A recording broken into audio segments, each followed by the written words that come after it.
On est de retour, mesdames et messieurs. Bonjour et bienvenue dans Cocorico. C'est un réel plaisir de vous retrouver comme tous les lundis, mercredis et vendredis pour partager ensemble cette matinée d'actualité sur Kinshasa Télévision dans votre émission Cocorico. Après 2 semaines quand même d'absence, je suis de retour et je suis très content que vous soyez là. Vous êtes très nombreux à nous suivre sur nos réseaux sociaux, sur YouTube, sur Facebook, mais également sur TNT, Kinshasa Télévision. Merci énormément pour votre fidélité. Vous avez été très nombreux à nous dire que vous vous réveillez tous les matins avec cette émission Cocorico qui vous apporte des informations crédibles.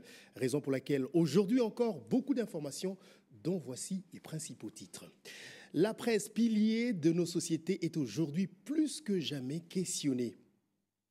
À l'ère du numérique, l'intelligence artificielle révolutionne le journalisme, mais aussi les dérives entre information et manipulation. Le journaliste est face à un défi inédit.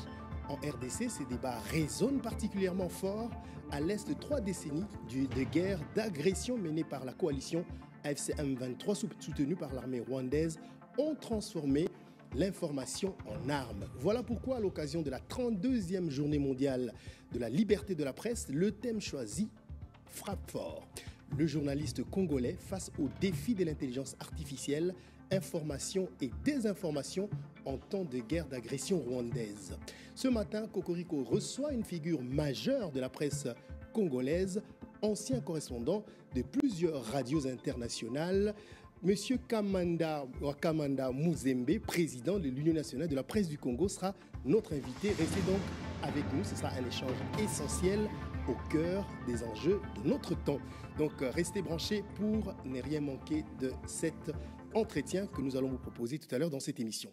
Autre sujet, près de 59 tonnes de câbles électriques en cuivre se sont volatilisés de containers de la SNEL à Likasi, dans le Haut-Katanga, au sud-est de la RDC. Le vol a été constaté le samedi 3 mai 2023 au répartiteur centre des Choutourou, voilà. Un montant du préjudice environ $1,5 million américains. Une enquête nationale menée par une équipe mixte dépêchée depuis Kinshasa a été lancée pour faire la lumière sur ce scandale. L'érosion du quartier Lalou, situé dans la commune de Ngalema, à l'ouest de Kinshasa, continue sa progression. La pluie qui est tombée dans la nuit du dimanche 4 au 5 mai dernier a occasionné la progression de cette érosion qui a encore emporté plusieurs maisons. Inquiets, les habitants de ce coin de la capitale congolaise en appellent à l'intervention des autorités. Donc voilà, mesdames et messieurs, les titres que nous allons développer pour vous sur ce plateau, dans cette émission, avec notre invité, mais aussi avec mes 3 confrères qui ont bien tenu cette émission des mains des maîtres en mon absence. Nous commençons par M. Charles Dimanja Wembi. Bonjour. Bonjour Marius et bon retour. Merci beaucoup. Bon retour à Cocorico aussi. Cocorico est de retour, bien sûr. Il sera avec nous tout à l'heure, avec le président de l'Union nationale de la presse du Congo, qu'on va saluer officiellement tout à l'heure. André Junior, bonjour. Bonjour Marius, et c'est un plaisir de te revoir à nouveau. Merci beaucoup, c'est un grand plaisir de vous revoir. Jean Kia, qui a conduit de main de maître cette émission. Bonjour Jean Kia. Bonjour, bon retour malgré la défaite du FC Barcelone.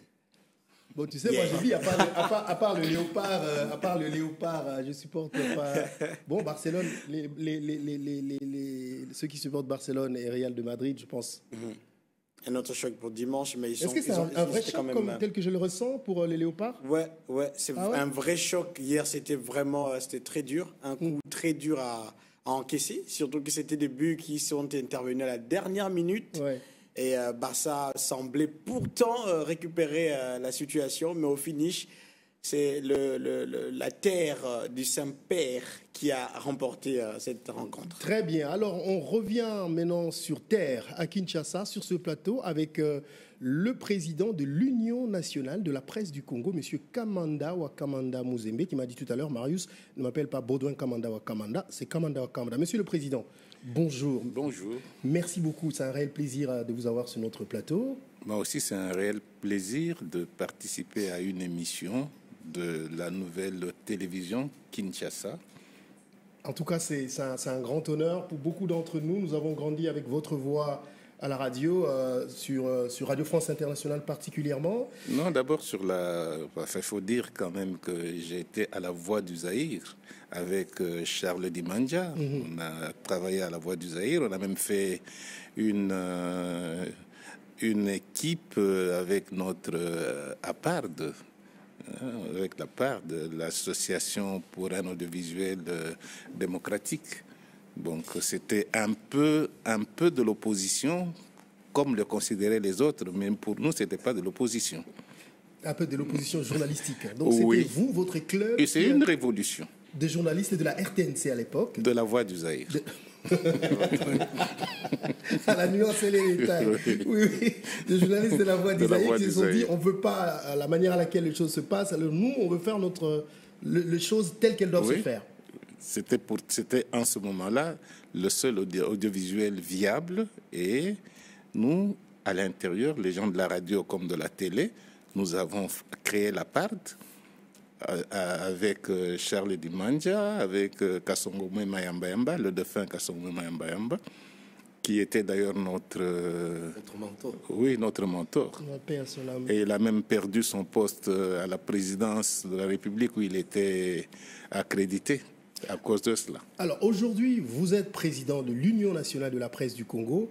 Est-ce que vous comprendriez s'il y a aussi un groupe de journalistes qui fait cette opposition vis-à-vis du pouvoir?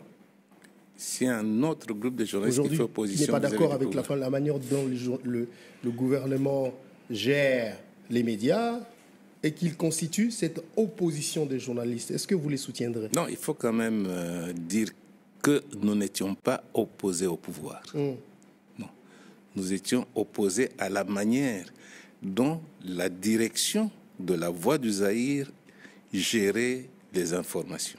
C'était quand même politique, non?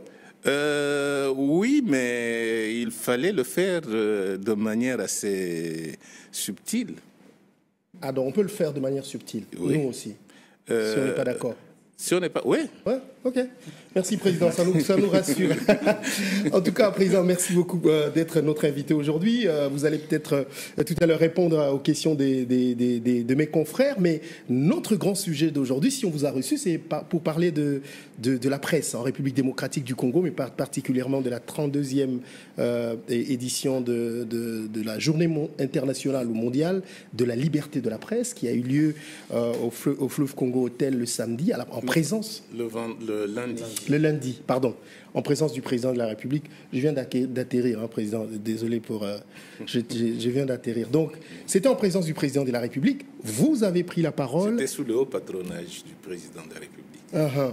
Merci beaucoup. Je sais qu'il va y avoir beaucoup de corrections et je suis vraiment prêt, Président, à encaisser tout ça.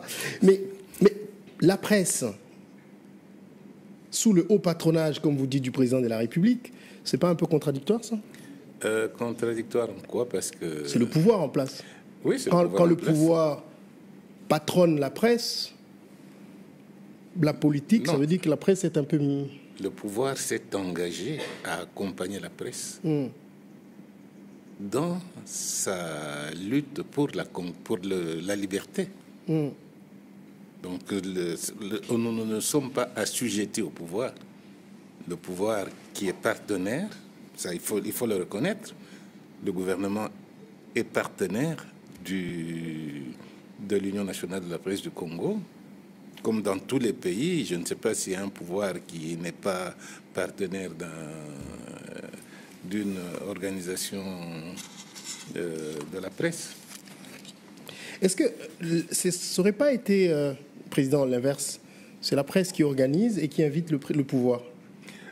Oui, c'est la presse qui est organisée. Et la presse, a cherché à ce que le pouvoir vienne participer. Et évidemment, le président de la République, nous avons voulu que ce soit sous son patronage ou son haut patronage, et ça s'est fait comme ça. Il a accepté de venir. Il ne serait pas venu. S'il n'était pas d'accord, il ne serait pas d'accord, il ne serait pas venu. Je sais que lors de son premier mandat, à peine élu président de la République, il est venu le 3 mai, il y a 6 ans, à l'hôtel Béatrice pour partager avec nous cette journée. C'était, je crois, à cette occasion qu'il avait déclaré la guerre à une certaine presse. Ouais. C'est à cette époque qu'il avait parlé de la salubrité médiatique. Je crois qu'on va en parler ici. Alors, Président, on va revenir peut-être à ce que vous faites, votre programme, ce que vous comptez faire en tant que président de l'UNPC tout à l'heure. On va revenir à cette journée dont on parlait tout à l'heure. Et l'un des grands thèmes qui était abordé pendant cette journée, vous l'avez dit d'ailleurs, c'était l'utilisation de l'intelligence artificielle. Oui. Alors, dans notre émission, sur notre plateau, sur cette chaîne, nous avons des fois appel à l'intelligence artificielle pour analyser des situations. Aujourd'hui, Président, vous allez être exposé à cette intelligence artificielle. Vous allez être exposé et vous allez peut-être nous dire ce que vous pensez de l'utilisation de cette intelligence artificielle. Mais si je vous ai bien suivi, vous étiez en train de fustiger l'utilisation de l'intelligence artificielle qui peut créer des dommages dans ce métier du journaliste. On peut fustiger l'intelligence artificielle, mais fustiger la mauvaise utilisation de l'intelligence, donc la manipulation. Alors, on va revenir à vous tout à l'heure. On va d'abord vous suivre un extrait. Il y avait vous qui avez parlé de l'intelligence artificielle. Après vous, il y a le président du CESAC qui est intervenu également pour parler des dangers de l'intelligence artificielle. Et puis le ministre, lui, est allé même plus loin pour nous montrer quelques exemples de l'utilisation de cette intelligence artificielle. On va suivre ça et puis on revient tout à l'heure pour continuer le sujet. Chers consoeurs, chers confrères, l'intelligence artificielle peut fabriquer des images, des voix et semer la panique. En temps de guerre, chaque mot compte. Le journalisme, ce n'est pas l'algorithme, c'est l'humain, la vérification, la déontologie et l'éthique. Défendons l'information journalistique et faisons notre part. Pour faire face à la guerre médiatique, la guerre des nerfs qui nous est menée par des forces étrangères, j'en appelle à la responsabilité du journaliste congolais qui doit, au-delà du droit du citoyen à l'information, promouvoir les valeurs patriotiques qui place la nation au-dessus de tous les intérêts pour privilégier la défense de la patrie, ce qui doit mettre en première position la cohésion nationale et le vivre ensemble. L'intelligence artificielle, une arme de guerre numérique. L'histoire nous enseigne que dans des moments de crise, l'information devient aussi cruciale que les armes. Pendant les guerres, les puissances ont toujours cherché à manipuler les masses à travers les récits. Mais aujourd'hui, la guerre de l'information n'est plus menée avec des tracts ou des affiches. Aujourd'hui, elle est menée sur les réseaux sociaux par des vidéos, des textes générés par des intelligences artificielles.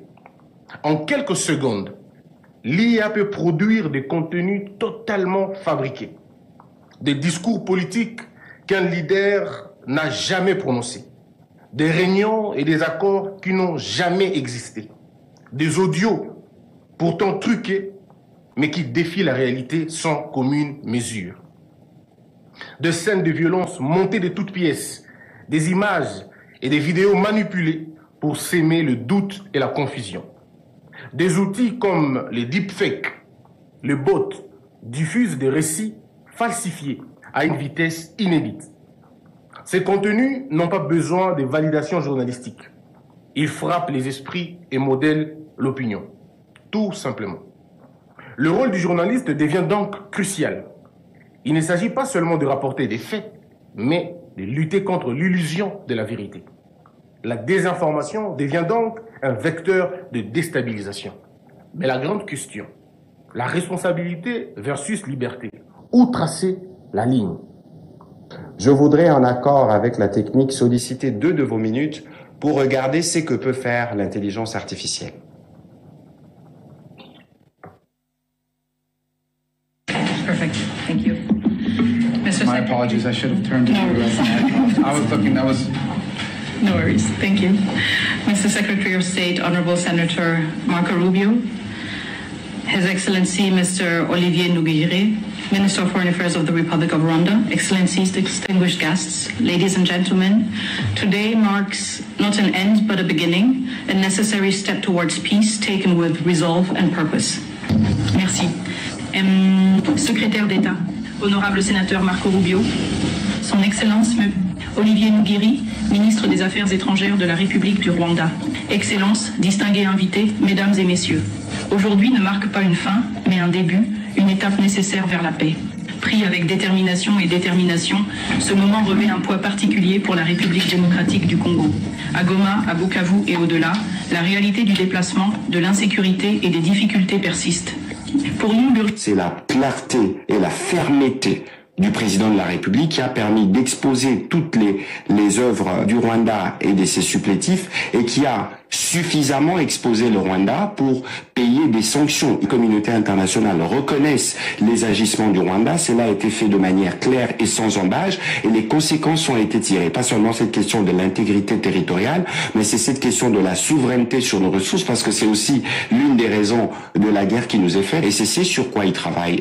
It is the clarity and firmness of the President of the Republic that has allowed all the works of Rwanda and its auxiliaries to be exposed and which has sufficiently exposed Rwanda to pay sanctions. The international community recognizes Rwanda's actions. This has been done clearly and without hesitation, and the consequences have been drawn.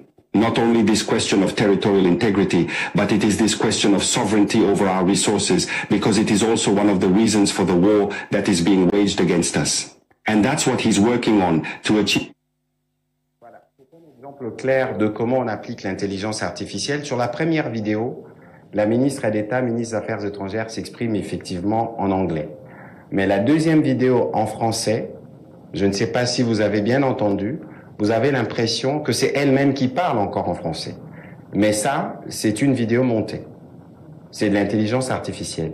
Sur la vidéo qui a suivi, la mienne, je m'exprime initialement en français, mais la traduction en anglais est faite par l'intelligence artificielle. Donc vous avez là la possibilité d'atteindre deux publics. On atteint à la fois le public anglophone et francophone avec l'impression que c'est la même personne qui s'exprime dans les deux langues. Ça, c'est lorsqu'on veut faire une bonne utilisation. Mais lorsqu'on veut faire une utilisation malsaine, comme mentionné tout à l'heure, on peut récupérer le timbre vocal et faire dire des choses à la Minafet ou à moi, mais des choses que nous n'avons jamais dites. Et donc, c'est un travail aujourd'hui qui s'est fait régulièrement dans plusieurs laboratoires et c'est pourquoi nous devons nous tous être vigilants et nous prémunir sur les effets pervers de l'intelligence artificielle. Et donc, voilà, nous avons donc suivi ces trois interventions, votre intervention sur l'intelligence artificielle, celle du président du CESAC, et là nous avons suivi le ministre qui a donné deux exemples, hein, c'est des choses qui peuvent se faire sans intelligence artificielle. En tout cas, comme je vous ai dit, Président, nous utilisons ici dans notre chaîne l'intelligence artificielle. Je voudrais d'abord vous écouter avant de commenter ce qui vient. Qu'est-ce que vous, en tant que président de l'Union nationale de la presse du Congo, comment vous voyez la venue ou l'arrivée de l'intelligence artificielle dans le métier? Donc c'est une question assez, je ne dirais pas difficile, hein, c'est une question assez compliquée parce que j'étais à Yaoundé récemment, on en a parlé, on a parlé de l'intelligence artificielle, on nous a dit on nous a donné les dangers que cela représente et même les avantages de l'intelligence artificielle. Hier, j'étais également à l'atelier de l'UNESCO, ici un atelier avec des journalistes, on a parlé de l'intelligence artificielle. Bon, moi, je crois que l'intelligence artificielle, quand c'est bien utilisé, quand on respecte les normes journalistiques, ça ne pose pas problème. Ça pose problème quand on manipule, quand on veut changer le contenu pour l'orienter vers d'autres objectifs. Alors, Président, on va faire simple. Nous allons vous exposer à l'intelligence artificielle. Non, je voudrais peut-être poser la question à Monsieur le Président. Est-ce que vous pensez que l'intrusion de l'intelligence artificielle dans la profession remet en question le principe de base du journalisme? J'aurais aimé que justement toutes ces questions, qu'on les lui pose après qu'il soit en contact avec l'intelligence artificielle, qu'il l'expérimente, qu'on discute. Et donc on va essayer, ok, on va essayer. J'espère que la connexion va pas aujourd'hui nous poser problème. Nous sommes ici avec Monsieur Kamandawa Kamanda Muzembe, c'est un grand journaliste et je sais que tu connais probablement. Et il est également président de l'Union nationale de la presse du Congo. Et nous sommes en train de parler de l'utilisation de l'intelligence artificielle dans le métier du journaliste. Je voudrais bien que tu fasses sa connaissance. Peut-être que je veux que tu discutes avec lui pendant quelques minutes. Il a peut-être des questions à poser pour que tu puisses nous éclairer là-dessus. Est-ce que ça te va?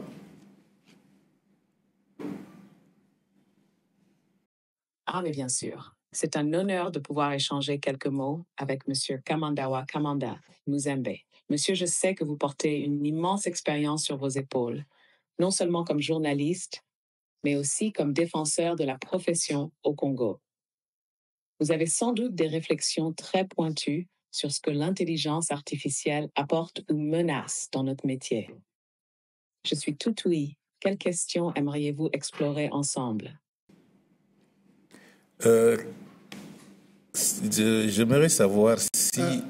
allez-y, il a une question à te poser. Allez-y, Président, posez-lui la question. Oui, j'aimerais savoir si l'intelligence artificielle ne va pas nuire à la profession du journaliste.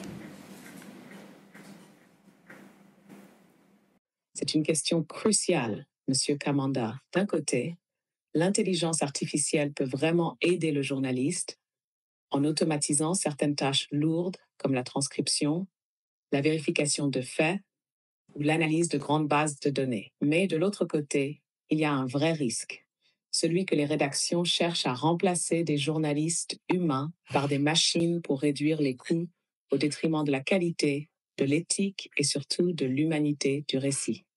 Vous, de votre point de vue syndical, est-ce que vous sentez déjà cette pression dans les rédactions congolaises?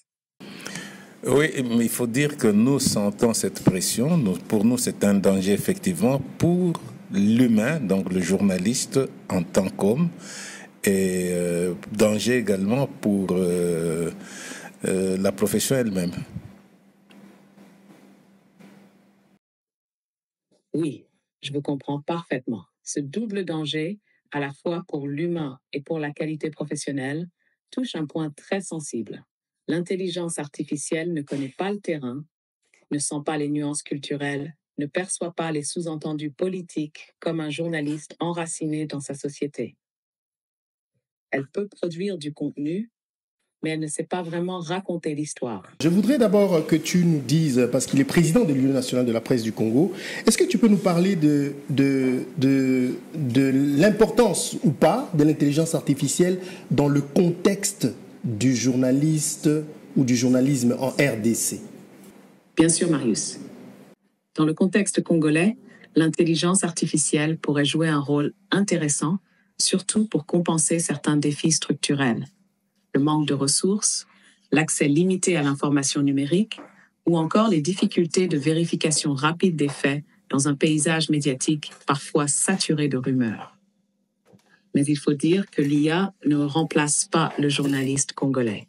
Elle peut être un outil, pas un substitut. Le journalisme ici doit garder son ancrage humain, surtout dans un pays où les réalités locales sont si complexes, où les langues, les tensions communautaires et les enjeux politiques demandent une finesse qu'aucun algorithme ne peut vraiment saisir.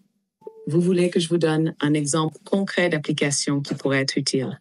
Mais tu as parlé tout à l'heure du danger d'utiliser l'intelligence artificielle. Mais toi, tu es notre analyste dans cette émission comme tu es intelligence artificielle. Est-ce que c'est un danger d'être utilisé dans cette émission? Il ne faut pas être complaisant envers toi-même. Hein? Ah, excellente remarque, Marius. Vous avez raison de poser la question directement. Oui, moi, en tant qu'intelligence artificielle ici, je représente ce paradoxe. Elle peut vous donner des analyses rapides, articuler des perspectives, rappeler des faits historiques. Mais je ne vis pas l'expérience congolaise au quotidien. Je n'ai ni émotion, ni attachement, ni intuition humaine. Donc même si je peux enrichir vos échanges, je ne remplace pas le journaliste sur le terrain, ni l'analyste humain qui capte les regards, les silences, les atmosphères. Le vrai danger, c'est quand on commence à penser qu'un outil comme moi suffit à lui seul pour informer une société. Est-ce que vous voyez ce point, Monsieur Kamanda? Oui, je suis d'accord avec vous, parce que vous ne pouvez pas remplacer l'humain que je Monsieur suis. Kamanda. Je suis heureux qu'on se comprenne là-dessus. L'important, c'est que l'intelligence artificielle reste au service du journaliste, pas l'inverse. Voulez-vous qu'on explore ensemble comment former les jeunes journalistes congolais à utiliser ces outils sans perdre leur essence? Avant cela, je ne sais pas si tu as des... Parce qu'il y a eu une journée d'échange, une journée internationale, journée mondiale sur la liberté de la presse, le lundi à Kinshasa, journée à laquelle le président de la République a pris part, mais il y avait beaucoup de questions sur l'utilisation par le journaliste de l'intelligence artificielle en RDC. Et je voudrais que s'il y a moyen, d'apporter peut-être quelques idées au président Kamanda Wakamanda sur comment est-ce que le journaliste congolais, avec toutes les réalités congolaises que tu connais actuellement, notamment avec la guerre à l'Est, comment est-ce que le journaliste congolais pourrait profiter de l'utilisation de l'intelligence artificielle? Très bonne question, Marius. Oui, il y a des pistes très concrètes. Par exemple, pour les journalistes qui couvrent le conflit à l'Est, l'intelligence artificielle peut aider à analyser des rapports d'ONG, des images satellites ou à croiser des données sur les déplacements de population. Elle peut aussi aider à détecter les fausses informations qui circulent massivement sur les réseaux sociaux, surtout en période de guerre. Mais attention, Monsieur Kamanda, il faut former les journalistes à rester maîtres de l'outil, savoir l'utiliser sans s'y soumettre, garder leur esprit critique et ne jamais remplacer leur enquête terrain par de simples résultats générés automatiquement. Vous pensez que vos membres seraient prêts à recevoir ce genre de formation pratique? Ça, c'est une démarche dans laquelle nous avons décidé de nous engager. Voilà, donc le président est ouvert. On va revenir à toi tout à l'heure. Une excellente décision, Monsieur Kamanda. Former les journalistes à maîtriser ces nouveaux outils, c'est renforcer la profession au lieu de la fragiliser. Et dans le contexte congolais, où les défis sont énormes, ça peut vraiment faire la différence pour produire un journalisme rigoureux, rapide et ancré dans les réalités locales. Est-ce que vous envisagez de collaborer avec des partenaires extérieurs pour ces formations ou de les organiser d'abord en interne? Non, évidemment, nous avons besoin de collaborateurs, des partenaires plutôt extérieurs. Bon, t'inquiète pas, hein, ils n'ont pas besoin de partenaires extérieurs. Moi, je suis déjà là, Cocorico, je peux faire l'affaire. Je peux former les journalistes. Donc, sur ça, est-ce que tu m'autorises à le faire?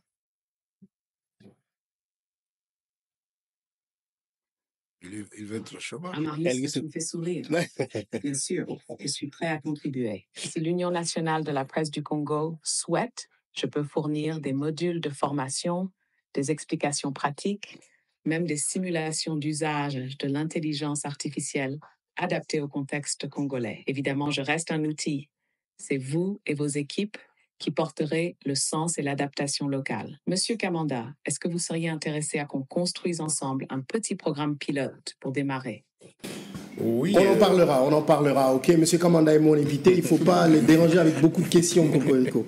Merci beaucoup, hein, on reviendra à toi tout à l'heure. Très bien, Marius, je reste à votre écoute. Profitez bien de cet échange avec Monsieur Kamanda, c'est un invité précieux. Merci beaucoup. Voilà, vous avez vu, vous avez été en contact avec l'intelligence artificielle. Je vais vous poser une question simple, Monsieur le Président. Qu'est-ce qui, dans ce que l'intelligence artificielle, vous avez trouvé de dangereux pour le métier, dans tout ce qu'il a dit ici? Dans tout ce qui dans nos échanges ici, il n'y a rien eu de dangereux. Il n'y a pas eu quelque chose de dangereux. Pour autant que la même IA reconnaît que il faut faire attention quand on l'utilise. La même IA se reconnaît comme juste un instrument, pas un humain. C'est juste un instrument. Oui, Monsieur le Président, moi, je reviens à la question que j'allais vous poser tout à l'heure, c'est par rapport à ceux qui aspirent, ceux qui rêvent d'exercer cette profession. L'IA a parlé de formation, notamment en ce qui concerne l'intelligence artificielle, mais en ce qui concerne la formation de base de journalisme dans notre pays, ça pose problème. Parce que la plupart de ceux qui entrent par infraction dans la profession, ils ne suivent jamais le cursus normal pour être journaliste. On croit qu'on peut se former dans la rue, il suffit d'avoir un smartphone, il suffit d'avoir ceci, et on se présente comme journaliste. Je crois que le défi est plutôt à ce niveau-là pour l'UNPC. Oui, évidemment, il faut faire une formation. Il faut faire une formation, il faut avoir d'abord une base sur l'éthique et sur la déontologie. Oui. Moi, j'allais revenir sur ce qu'Elia a dit tout à l'heure sur les coûts dans les rédactions, parce qu'aujourd'hui, l'intelligence artificielle nous permet à des rédactions de réduire le coût au financement, à la paie des journalistes. Quelle analyse faites-vous par rapport à cela, justement sur la réduction des frais de fonctionnement dans certaines rédactions, parce que l'IA vient pallier aussi à ce problème-là? Mais l'IA se reconnaît elle-même comme étant un outil. Donc, je crois que on ne peut pas sacrifier la profession parce qu'il faut diminuer les coûts. Alors, tu as une question, Jean, mais sinon, il y a l'intelligence artificielle, Président, peut aider des rédactions. En une minute, on peut écrire un papier qui peut prendre... Oui, elle l'a dit. Mais pardon, Président, mais l'impression que j'ai eue quand j'ai suivi tous ces passages, sauf celui du Président de la République, qu'on va suivre tout à l'heure, c'est-à-dire qu'on a vraiment voulu taper sur l'intelligence artificielle, incriminer l'intelligence artificielle, tirer sur l'intelligence artificielle, mais je vais vous dire, je pense que le journaliste dont vous parlez dans ces déclarations ne sont pas des journalistes professionnels. Vous êtes en train de parler de l'influence de l'intelligence artificielle sur les réseaux sociaux où les gens n'ont pas besoin de vous pour être journaliste. Oui, c'est pourquoi j'ai parlé de la manipulation. Mais justement, cette manipulation, c'est pas le journaliste forcément qui le fait. Non, c'est l'accès démocratique, libre des réseaux sociaux. Il y a des gens que vous appelez les communicateurs. Oui. Que je ne veux pas citer. Des gens que vous appelez des influenceurs. Oui. Bon, qui se disent ou qui se font passer pour des journalistes dans des milieux où pratiquement ils sont vedettes. Alors, il y a aussi un souci, vous avez parlé des influenceurs et des communicateurs. Aujourd'hui, il y a un problème, c'est que les communicateurs et les influenceurs sont très informés, voire même plus que les journalistes. Vous avez des autorités, vous avez des décideurs qui se fient plus aux communicateurs qu'aux influenceurs. Donc, vous vous rendez compte que c'est pas forcément la faute des journalistes. Je ne pense pas qu'ils sont mieux informés que les journalistes. Bon, c'est possible. Ça arrive, il y a certains influenceurs. Oui, il y a certaines informations, vous dites bien certaines informations. Mais le journaliste, par rapport au communicateur, le journaliste est bien informé et le journaliste rend l'information de façon correcte. Non, je crois qu'il y a souligné tout à l'heure l'importance dans le travail du journaliste, c'est le croisement des sources pour être crédible.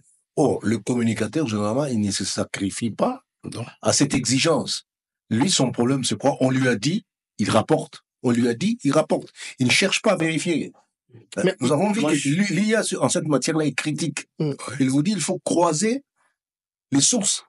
Or, ceux qui utilisent l'intelligence artificielle, mais généralement, ils ne sont pas informés. à la base. Ils ne sont pas informés. Donc, ils font ce que nous appelons ici le dialélo. Vous avez des communicateurs et des influenceurs qui ont une grande audience, plus que certains journalistes. Oui.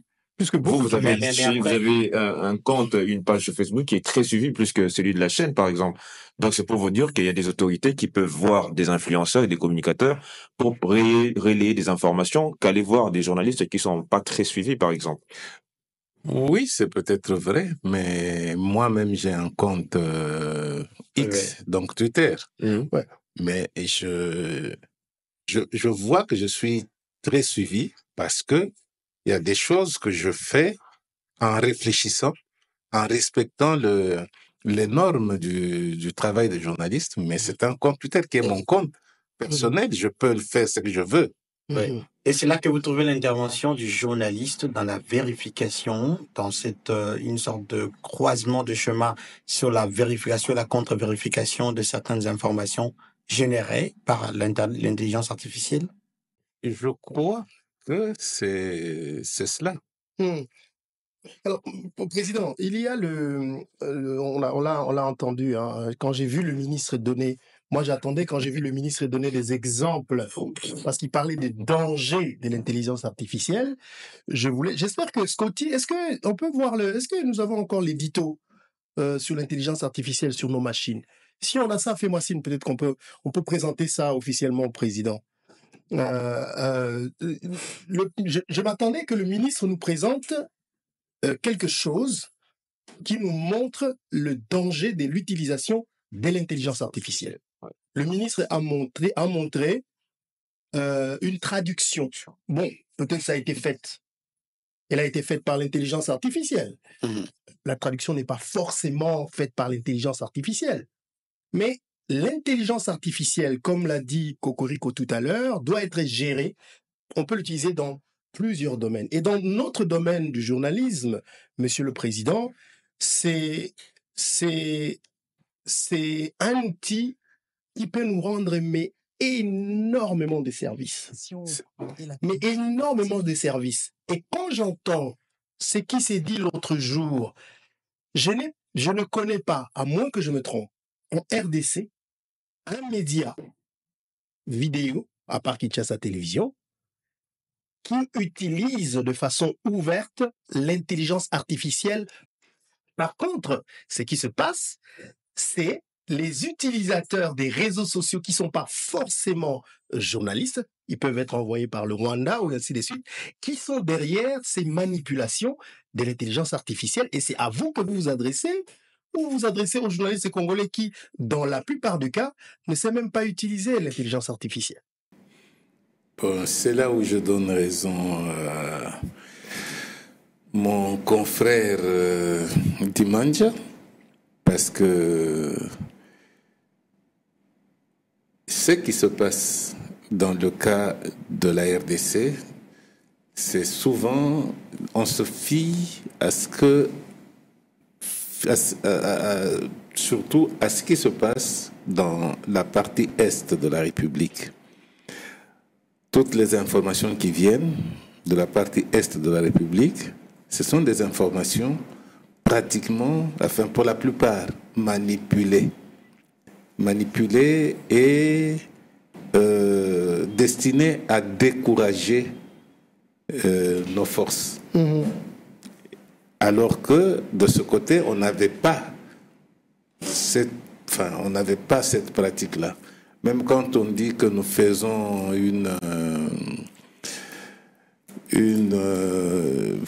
comment on peut dire, on relaie? Non, pas qu'on relaie. Bon, relayer, ça, c'est ceux qui relaient, c'est autre chose, mais que nous n'avons pas une offensive médiatique. Mais bon, c'est peut-être vrai, hein, qu'on n'a pas, qu'on ne fait pas beaucoup pour cette offensive médiatique. C'est peut-être vrai. Qui doit faire cette offensive médiatique? Parce que dans les cas, on a été traumatisé justement par le déversement presque quotidien de fausses informations venant de l'autre côté, du côté de l'adversaire, pour décourager, démoraliser la population. Souvent, c'est des gens qu'on engage, les trollers, on appelle ça les trollers. C'est-à-dire des gens qu'on engage rien que pour raconter des mensonges à longueur de journée. À longueur de journée. Or, de notre côté ici, je ne pense pas qu'on ait pris la pleine mesure, justement, de cette menace. Et qu'est-ce qu'on fait souvent? On essaie de copier l'adversaire. C'est une mauvaise méthode. C'est ça. Ouais. Monsieur le Président, ça c'est. Moi je pense. J'ai dit très rarement sur mon plateau ce que je pense, mais j'ai la chance d'avoir le président de ma corporation pour le dire. Je pense qu'il y a une méconnaissance de l'intelligence artificielle en RDC par les journalistes. Et c'est cette méconnaissance justement qui va nous pousser à faire des erreurs. Je pense que l'idéal aurait été que vous puissiez, dans les jours qui viennent, peut-être organiser des formations pour que le journaliste congolais fasse sa rencontre avec l'intelligence artificielle pour savoir enfin comment l'utiliser. Parce que si on ne la connaît pas, ce sera compliqué. Par contre, le président de la République, quand il a parlé, on reviendra sur ça tout à l'heure, mais président, avec votre permission, c'est mon émission. Président, je vais vous proposer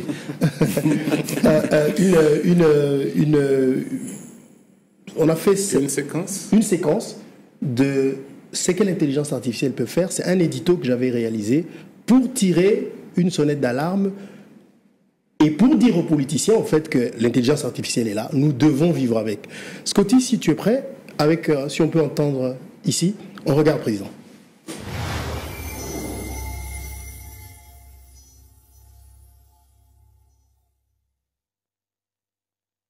Bonjour Marius. Je te laisse cet audio pour solliciter une deuxième interview parce que notre première interview a été bien suivie. Parce que tu sais, je pense que tu es un journaliste bien respecté en RDC. Donc je voulais te proposer de passer dans ton émission pour mieux expliquer aux Congolais les motivations que j'ai derrière la révision de la Constitution. Merci de me rappeler. Félix. Mesdames et messieurs, bonjour. Ce que vous venez d'entendre est une pure invention. Ces mots n'ont jamais été prononcés par le président de la République. Pourtant, ils sont authentiques, troublants et alarmants, n'est-ce pas? Ceci est un exemple de ce que l'intelligence artificielle permet de faire aujourd'hui. Créer des faux audios et vidéos connus sous le nom de dubbing ou deepfake, capables de duper même les plus avertis. Ces fabrications, aussi convaincantes qu'elles puissent apparaître, sont des armes redoutables qui menacent notre société, nos institutions politiques et notre vie quotidienne. Pire encore, lorsque les plateformes qui abritent ces contenus ne les contrôlent pas, nous courons un danger décuplé. Face à la montée des deepfakes, le patron de Meta, la société mère de Facebook, a décidé de réduire ou de supprimer le fact-checking, c'est-à-dire ces mécanismes de vérification si cruciaux pour lutter contre la désinformation. Sans ce garde-fou, la diffusion des contenus trompeurs devient incontrôlable et sape encore davantage notre confiance collective. Aujourd'hui, je vous invite à explorer ensemble des dangers réels, insidieux de ces technologies pour que nous, citoyens, prenions conscience de leur impact et apprenions à nous en protéger. La société dans son ensemble est la première victime de cette nouvelle réalité. Imaginez une vidéo montrant une figure religieuse, un enseignant ou une célébrité prononçant des propos outrageants fabriqués de toutes pièces. Ces vidéos se propagent sur les réseaux sociaux à une vitesse incontrôlable, amplifiée par l'indignation et la curiosité collective. Résultat, une érosion massive de la confiance. Les liens sociaux s'affritent car nous ne savons plus quoi croire ni qui croire. Les médias, déjà confrontés à une crise de crédibilité, se retrouvent dans une lutte constante pour démentir des contenus qui, souvent, semblent trop vrais pour être faux. Mais plus inquiétant encore, ce phénomène exploite nos émotions. Car une fois qu'une image ou un son nous a convaincus, il est extrêmement difficile, même face à des preuves contraires, de désapprendre ce que nous avons cru. Et c'est précisément là que résident les dangers dans la manipulation de nos perceptions et de nos jugements. En politique, cette menace prend une autre dimension. Ici, en République démocratique du Congo, par exemple, ces technologies pourraient être utilisées comme armes pour déstabiliser les adversaires, manipuler les électeurs ou provoquer des crises nationales. Imaginez, en pleine période électorale, une vidéo deepfake montrant un candidat populaire en train de conclure un accord secret avec une puissance étrangère. Cette vidéo est ensuite partagée massivement, provoquant une indignation immédiate. Même si cette manipulation est démentie par des experts plus tard, l'effet psychologique persiste. Les électeurs désorientés ne savent plus à qui accorder leur confiance. C'est pourquoi, aux acteurs politiques de notre pays, je lance un message clair. Vous devez accepter que ces fausses audios et vidéos font désormais partie de notre réalité. L'ignorer, c'est prendre le risque de voir nos institutions affaiblies et nos élections manipulées et notre démocratie fragilisée. Mais accepter cette réalité ne signifie pas rester passif. Cela signifie développer des mécanismes pour détecter et combattre ces contenus, renforcer l'éducation numérique et surtout adopter des lois pour punir sévèrement les faussaires qui utilisent ces outils pour nuire à autrui. Et dans notre vie quotidienne, pensez à ces arnaques vocales qui exploitent la voix d'un proche pour vous escroquer ou pour mentir sur un sujet de la société. Par exemple, une mère, elle reçoit un appel paniqué de son fils demandant de l'aide avec une voix identique à celle de son fils. Elle agit dans la précipitation, convaincue qu'il s'agit d'une urgence, sans savoir qu'elle a été manipulée par une intelligence artificielle. Ces outils peuvent également cibler nos enfants et nos adolescents. Dans un monde où les deepfakes se mêlent au contenu quotidien qu'ils consomment, comment leur apprendre à discerner le vrai du faux? Ce défi, si nous ne le relevons pas aujourd'hui, pourrait avoir des répercussions sur des générations entières. Mesdames et messieurs, ce soir, je vous ai montré un exemple frappant de ce que ces technologies peuvent produire. Ces faux audios et vidéos existent et elles ne disparaîtront pas. Nous devons désormais, hélas, apprendre à vivre avec cette réalité. Mais vivre avec ne signifie pas s'y résigner. En tant que citoyens, nous avons le devoir d'être plus vigilants. Ne partageons pas un contenu sans en vérifier la source. Informons nos proches des dangers. En tant que décideurs, renforçons les lois et les outils pour lutter contre ces manipulations. Et en tant que société, investissons dans l'éducation numérique pour armer les générations futures face à ces défis. Le monde numérique est une opportunité merveilleuse, mais il peut aussi être un champ de bataille où la vérité est en jeu. Ensemble, ne laissons pas la manipulation triompher.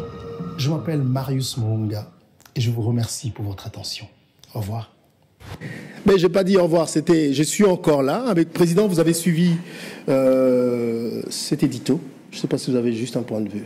Non, je n'ai pas de point de vue contraire à donner. Parce que je crois que, c'est comme on se disait tout à l'heure avec Dimanja qui est également président de la commission de la carte à l'UNPC. Ce qui nous intéresse en ce moment, c'est la formation des journalistes, mais avant ça, il faut les identifier et leur délivrer la carte, comme on le dit. Oui, l'urgence s'impose, président. Oui, l'urgence. Tout ça dans combien de temps? Tout ça dans combien de temps? Bon, vous savez que nous avons hérité d'une UNPC sans ressources.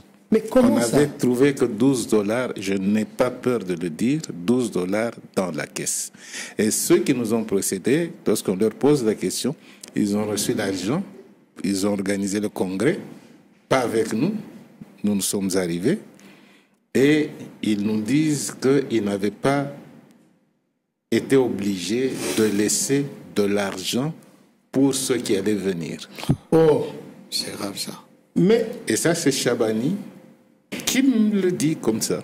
Quel Chabani? Qui était président, qui était même candidat président. Enfin, qui assumait l'intérim de la présidence de la corporation. Mais il a laissé 12 dollars. Oui. Mais où est-ce que l'UNPC trouve ses fonds, en fait? Où est-ce que l'UNPC trouve ses fonds? Nous sommes en train de lutter pour... c'est quoi, logiquement? Comment est-ce que l'UNPC... C'est la présidence qui vous donne de l'argent? C'est quoi? C'est comment? Non, il y a... la commission de la carte qui est une source de revenus pour l'UNPC et qui est en train de réfléchir sur le modèle de carte sécurisée et que les journalistes devront acheter. Et c'est ça la cotisation aussi qui nous permettra de... Ça, c'est pas grand-chose, Président. Il n'y a pas 1 million de journalistes en RDC. Il n'y en a pas 1 million, c'est vous qui le dites. Mais il y a combien de gens qui se disent journalistes? C'est pour ça qu'il faut absolument les recenser. Et mais si, Président, vous dites que vous avez... tout le monde n'est pas journaliste. En tout cas, ça veut dire que les vrais journalistes à qui vous devez vendre ces cartes sont minimes. Oui, donc mais il faut connaître... Ça veut dire que ça vous fera peut-être 50 000 $. C'est un exemple que je donne pour 2000 journalistes en RDC. C'est un exemple que je donne. Avec comment vous fonctionnez avec ça? Je crois que avec les mesures que nous allons mettre en place, on fera en sorte que la carte pour l'obtenir, ça sera un peu difficile. Imaginez que vous avez obtenu la carte après un parcours combattant, parcours de combattant, vous ne serez pas enclin de faire n'importe quoi. C'est une carte qui va coûter, je ne dirais pas excessivement cher. Hein? À l'image d'autres corporations, chez les avocats par exemple, quand vous avez votre numéro d'ordre, vous payez la cotisation annuelle. C'est aussi une source importante pour le fonctionnement de journalistes. Et un journaliste qui n'a pas ça, il ne peut pas exercer. Non. Comment vous allez l'interdire? Il va aller sur les réseaux sociaux. Le journalisme n'est pas un métier de pauvre. Ok, d'accord. C'est une élite. C'est compliqué. Mais comment nous allons interdire un journaliste d'exercer? Il va prendre son téléphone. Il se filme. S'il n'a pas la carte, s'il n'est pas reconnu comme journaliste, il ne peut pas exercer comme journaliste. Il devient communicateur ou influenceur. Et je crois qu'il y a des règles dans le pays qui régissent.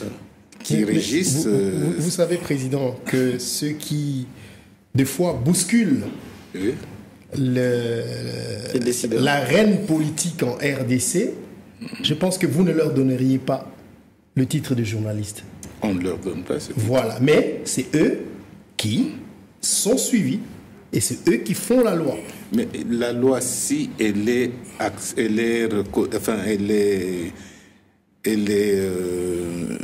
rigide, enfin si elle est respectée. Et la majorité de ces personnes-là, Président, ne vivent pas au Congo, donc ils n'ont pas besoin d'être ici, ils sont protégés par d'autres gouvernements.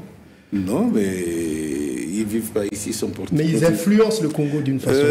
C'est pour vous dire que l'information, Monsieur le Président, est devenue mondiale. C'est-à-dire qu'on peut influencer de n'importe où. Raison pour laquelle, d'ailleurs, on parle de cette guerre que le Rwanda nous mène médiatique. Ils ne sont pas au Congo, ils ne sont pas à Kinshasa, mais ils peuvent le faire. Ils peuvent le faire, mais il y a les... Comment on les appelle? Des gens comme... Enfin, pas des gens, mais des... Des institutions? Des institutions comme... CESAC? Non, le CESAC, c'est au Congo, ça vous dites. Ils ne sont pas au Congo. Mais au niveau international, nous pouvons...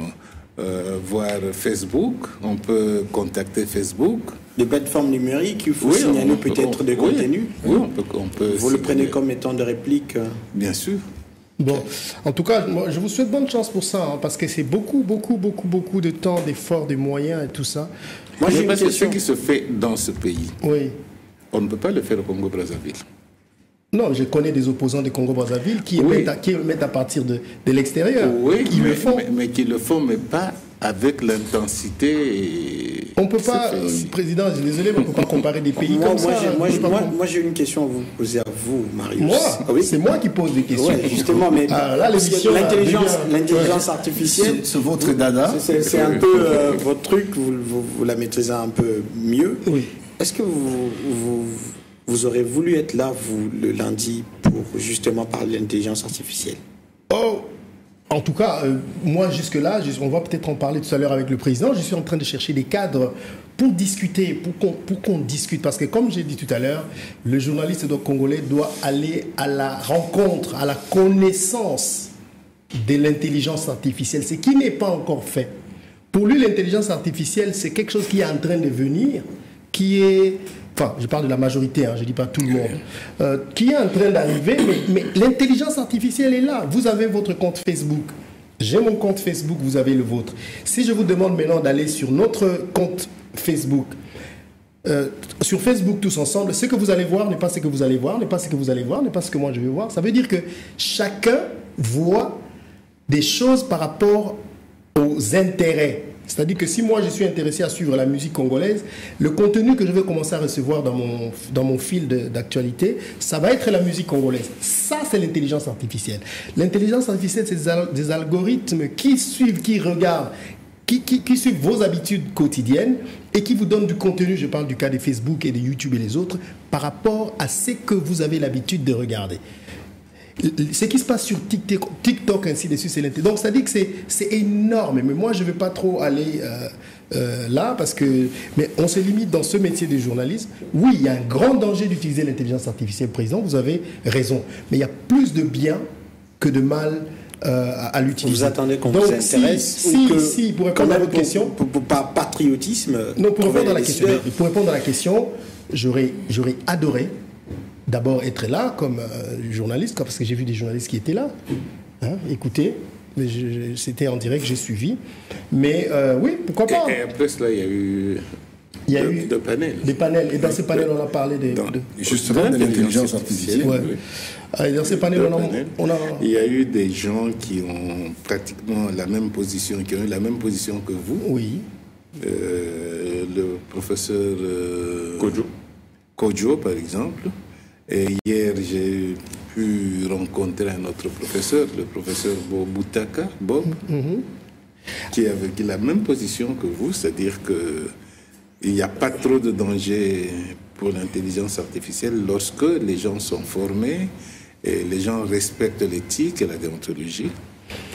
Alors, le président de la République, lui, par contre, il en a parlé, mais de façon correcte, à mon avis, parce qu'il a parlé d'abord de bienfaits de l'intelligence artificielle, et puis il a alerté sur les dangers. On va suivre, et puis on se retrouve tout à l'heure pour passer à un autre sujet. Jamais l'information n'a circulé aussi vite. Jamais la désinformation n'a été aussi pernicieuse. Et jamais la frontière entre les deux n'a été aussi fine. Alors que notre pays fait face à une agression extérieure brutale qui viole notre souveraineté, il doit simultanément faire face à une autre guerre, plus insidieuse, celle de la manipulation, de la propagande et du brouillage de la vérité. Cette guerre de l'information, où la vérité est systématiquement prise pour cible, est exacerbée par l'irruption de technologies de rupture, telles que l'intelligence artificielle, qui bouleversent en profondeur les modes de production et de diffusion de l'information. Sur les réseaux sociaux, les discours politiques ou à travers des images fabriquées de toutes pièces, des outils d'intelligence artificielle sont utilisés avec une sophistication croissante pour semer la confusion, nourrir le doute et déstabiliser les esprits. Certes, l'intelligence artificielle est une révolution technologique qui transforme notre monde à une vitesse fulgurante, car elle offre des opportunités extraordinaires pour les médias, des outils pour analyser des données complexes, pour produire des contenus plus rapidement ou encore pour atteindre un public plus large. Mais elle comporte aussi des risques majeurs, notamment celui de la désinformation. Ces dernières années, notre pays a été la cible de fake news, des deepfakes et des campagnes de désinformation, souvent orchestrées par des acteurs extérieurs, visant à minimiser les crimes commis contre notre peuple et à détourner l'attention de la communauté internationale, à alimenter la méfiance envers les institutions de la République, à attiser les divisions au sein de nos communautés locales et à affaiblir notre cohésion nationale. Vous avez été élu président de l'Union nationale de la presse du Congo au dernier congrès.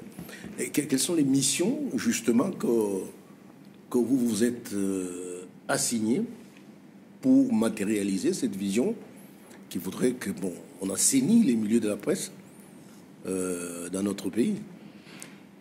Il faut quand même dire que c'est vrai que le président avait parlé de la... Donc, il s'était élevé contre la présence dans la presse d'une certaine classe qui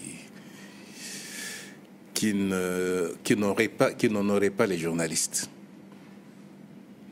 Il a relevé et nous en avons pris acte.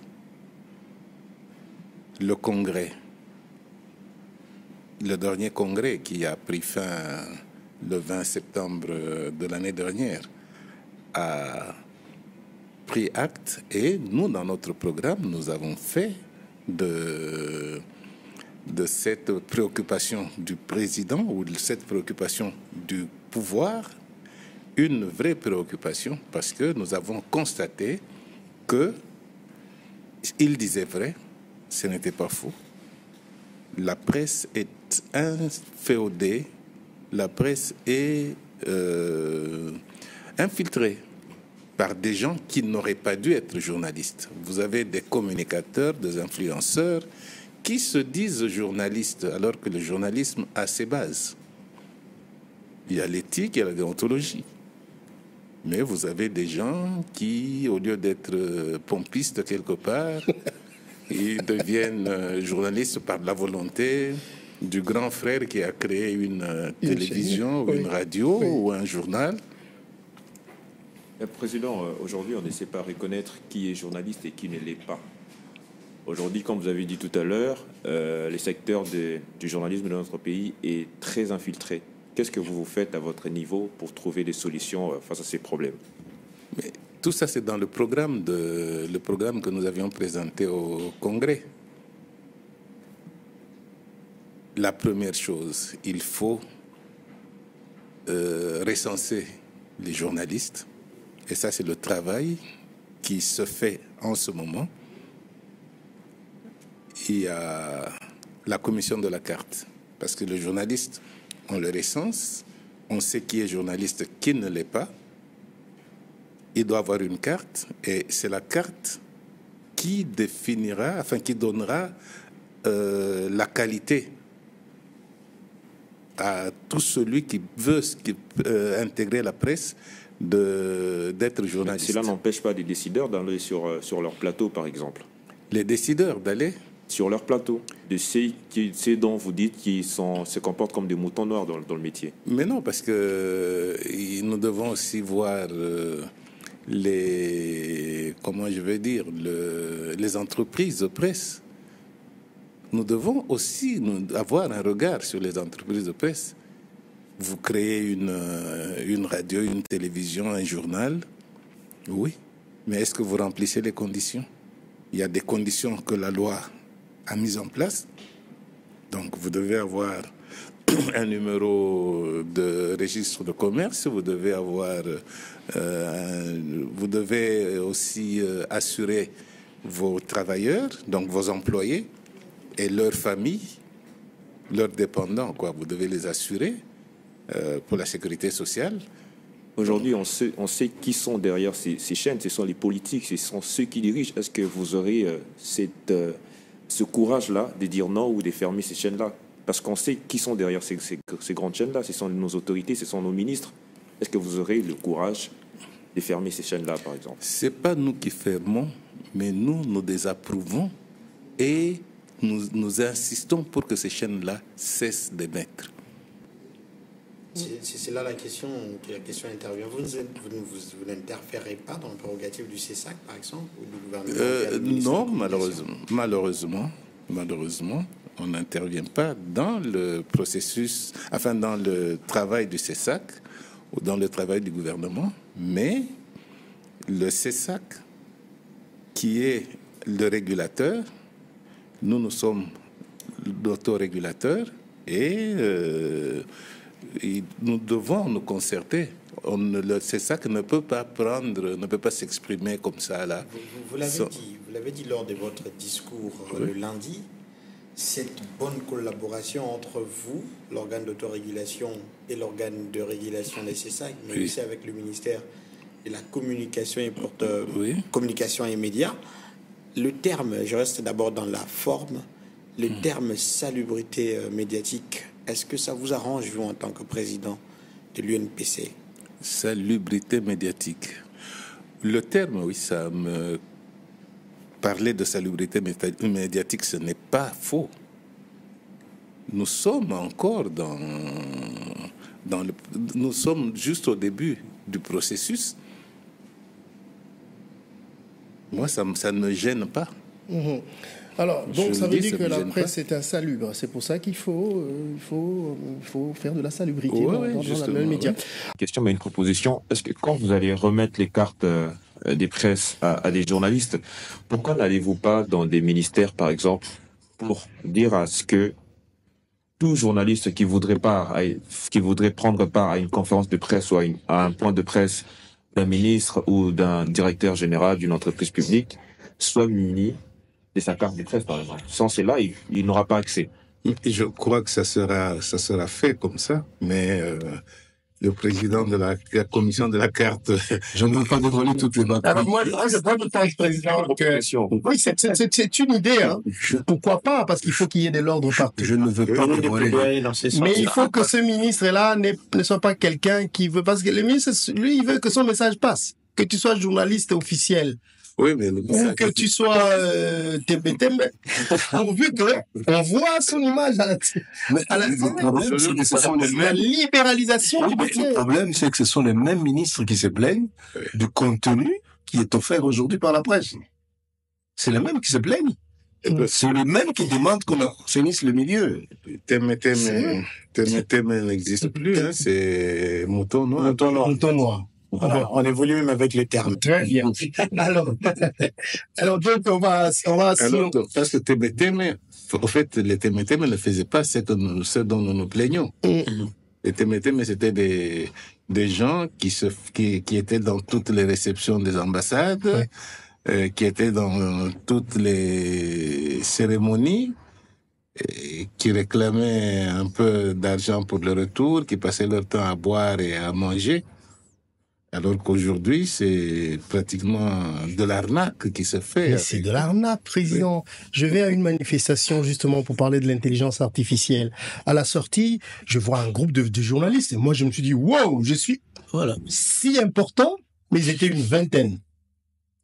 Avec des micros, des caméras. Après, je regarde, je vois qu'il y a des caméras qui n'avaient même pas de batterie. Bon, allez, on fait quand même l'interview, des belles questions, des questions. Après, à la fin, je vois que tous commencent à me suivre. C'est dit, qu'est-ce qui se passe? Non, mais président. Je dis, moi, je suis pas président. Mais DG, mais comment vous partez? Mais les droits de diffusion. J'ai dit, je vais. Les droits de diffusion. Et finalement, c'est là qu'on va m'expliquer parce que moi, je connaissais pas ça comme ça, que ça existe ce genre de pratiques et ces images n'ont été diffusées nulle part ailleurs. J'ai vu un seul journaliste qui a écrit un article là-dessus. Voilà. Mais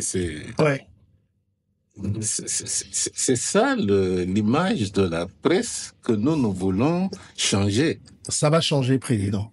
Ça va changer. Cela demande de la volonté. Je pense que vous avez cette volonté-là. Tout à l'heure, vous avez parlé de l'offensive médiatique après ce qu'est subi notre pays dans sa partie est. Mais on aimerait que vous puissiez faire la part des choses. Qu'est-ce que vous entendez par offensive médiatique? Faudrait dire des contre-vérités pour plaire au pouvoir en place, ou faudrait contre-attaquer quand les agresseurs nous attaquent médiatiquement? Non, l'offensive médiatique... Parce qu'on est menacé, Président. D'abord, le terme n'était pas sorti de ma bouche. Oui. Vous avez parlé de l'offensive médiatique. Oui, mais le terme au départ... Okay. Bon, laissez le président répondre à la question. Oui, le terme au départ n'est pas sorti de ma bouche. C'est un terme des officiels ou d'un officiel. Bon. Nous travaillons en étroite collaboration, Président. Non, c'est pas...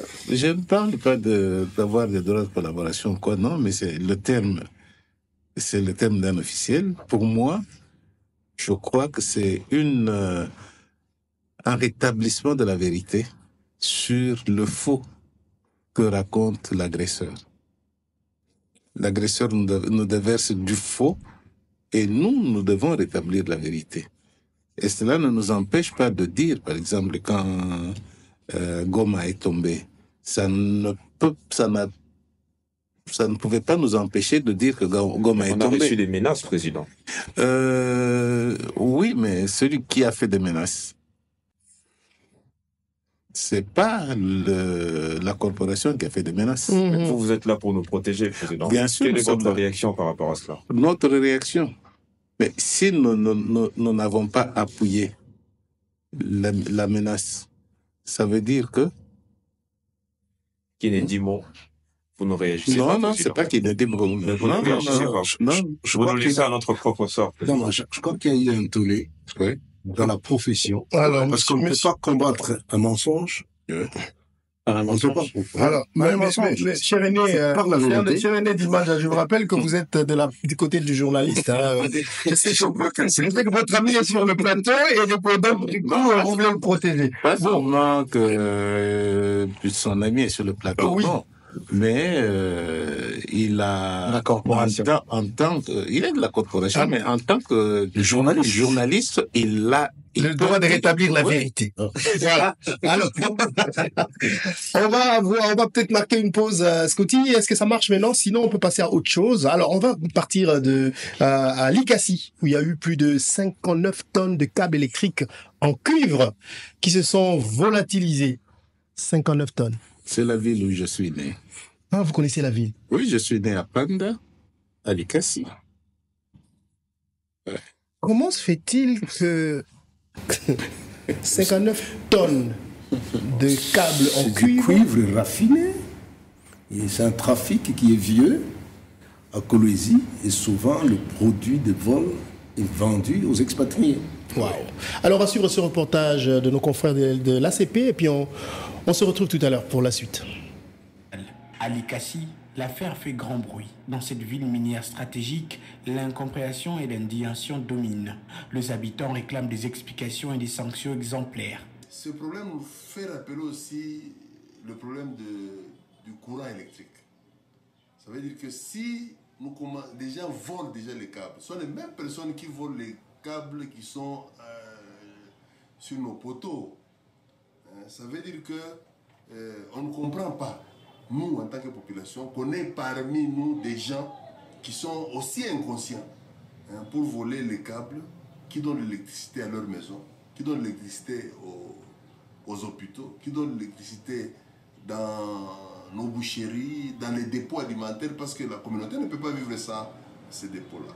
Donc c'est une très mauvaise chose et nous devons tous accompagner l'État pour que des cas pareils, parce que nous savons que les voleurs vivent avec nous, ils sont derrière nos maisons, sont nos locataires, ainsi de suite. Il faut les dénoncer pour que finalement cette tragédie puisse arrêter. Dans les rues de Likasi, l'affaire alimente toutes les conversations. Beaucoup appellent à une enquête sérieuse pour lever les voiles sur ces vols spectaculaires.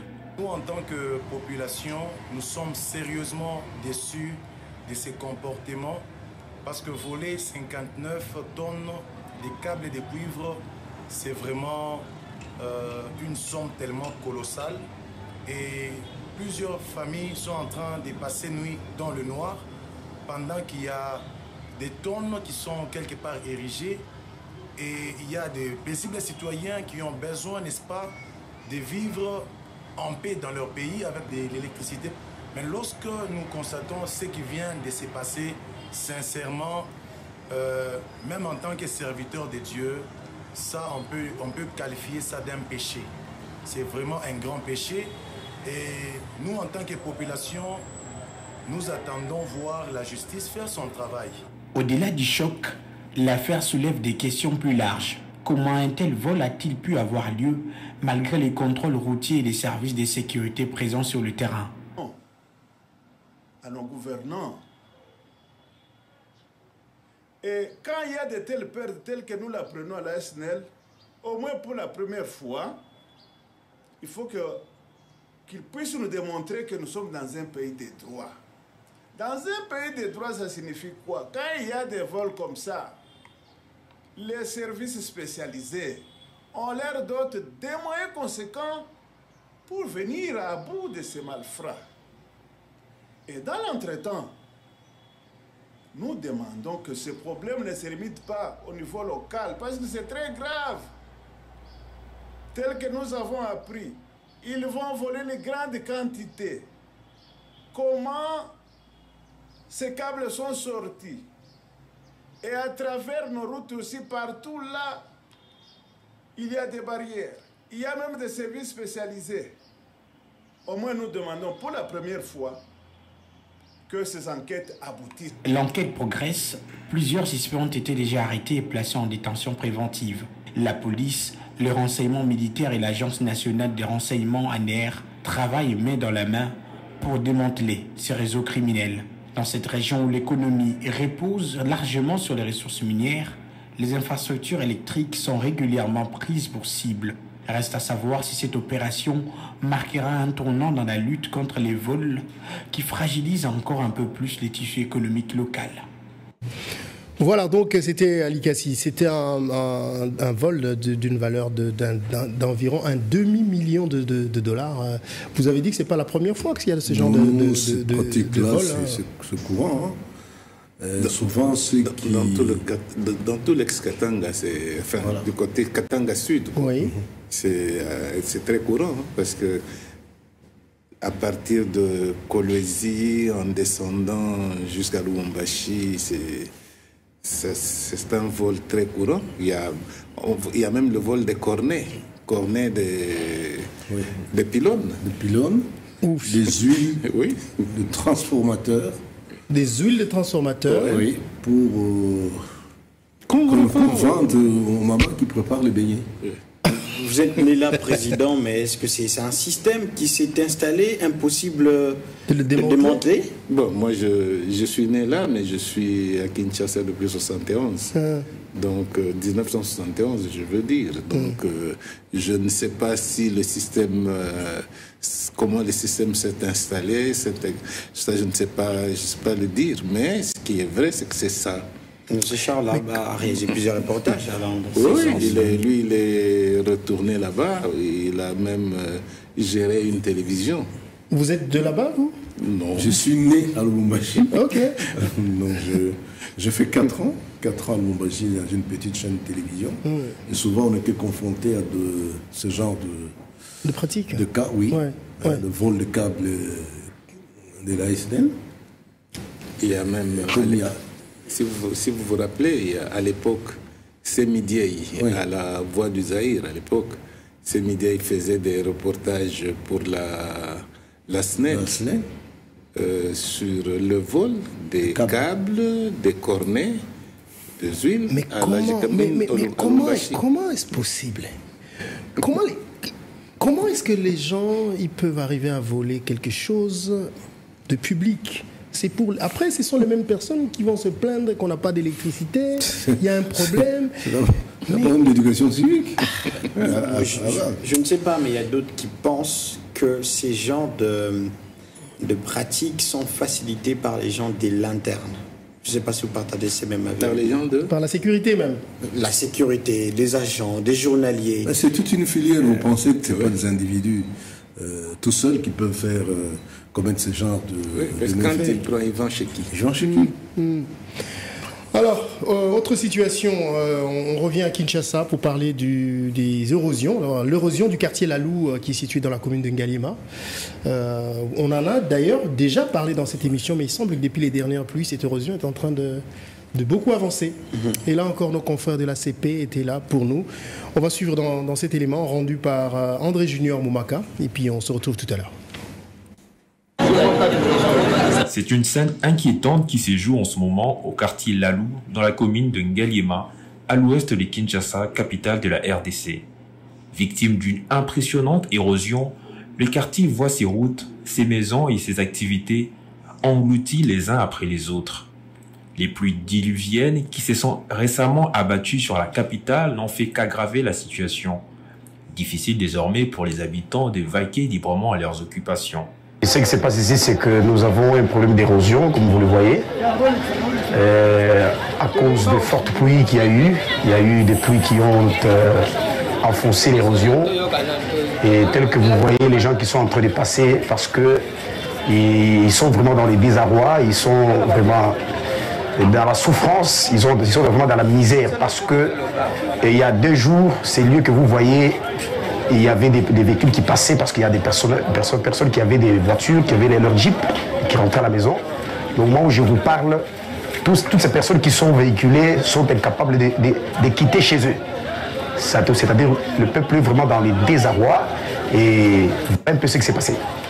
Comme un monstre dévorant tout sur son passage, l'érosion a déjà emporté plusieurs maisons et même la route principale qui relie de nombreuses avenues et quartiers de Ngaliema. Face à l'urgence, les habitants lancent un appel désespéré aux autorités. C'est le cas d'Héritier Ndouzi Kembi, qui ne comprend pas pourquoi les pouvoirs publics tardent à réagir.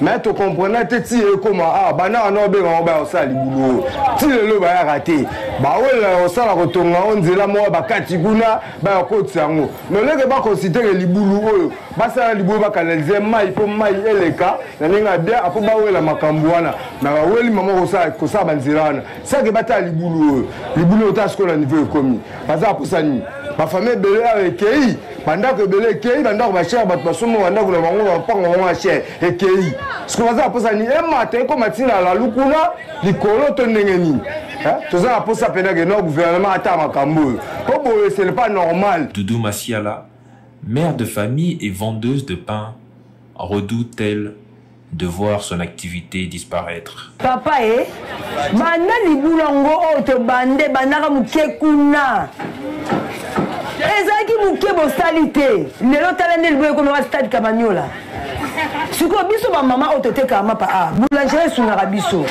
mapa ya ototangisela bana yango bana balelaka mobande tina mobile na kinda ala voyage na ole sabana na mapa na otangisela na classe eka ona mbo mapa siko lelo oyo libule ko munene siko ngana kotekela wapi ti lelo libule ngati lezo fo mama kaka siko bana biso batanga ba classe te bako bakuluna basi na machette na shake ngamo mama ne yatanga na mama wana tanga classe papa nga tangisa kinga na ba condition ote. Une autre habitante déplore l'inaction totale des élus locaux. Libulu déjà ça ni ezaki mukie libulu komi ko fomonde unoko ngando tozo yeba te solution ni obino bozwe libiso to la ana fele jumu su to la kama to la mukito choli bozo la biso solution te papa parce que libulu komi ka ko fomana ko fonga ma presse ezaki mula ichiko to presse komi ndabo ba la biso mikemke bazo ke classe ba la première so la choli awa papa nanga to suka wapi bo presse biso no pena raison valable obino bozo linga ko ye akoto te kale mezara boite papa to eba bino boite o zambinza ngaleme comme salité ngaleme comme solo so baluki biotali notre part milangi notre part fulu côté musuli boulou ce que juste to fana quartier moi tika ndeni tika ya demi. Le cri de détresse des habitants de Lalou résonne comme celui des milliers de Kinois frappés par les inondations liées aux pluies torrentielles qui s'abattent ces derniers temps sur Kinshasa.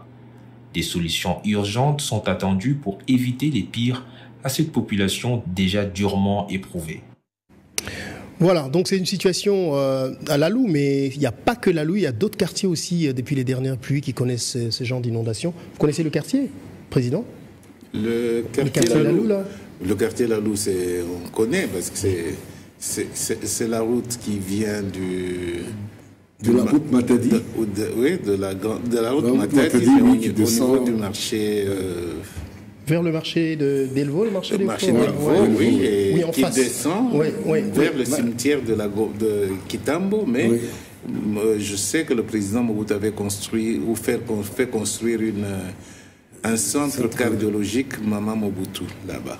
Alors même s'il y a beaucoup d'efforts quand même qui sont faits, il faut dire, au niveau de l'hôtel de ville, il y a des choses qui sont faites, mais c'est vraiment comme des piqûres. C'est comme une goutte d'eau. Il y a des choses qui sont faites, hein, si vous allez à Gombe, par exemple. Oui,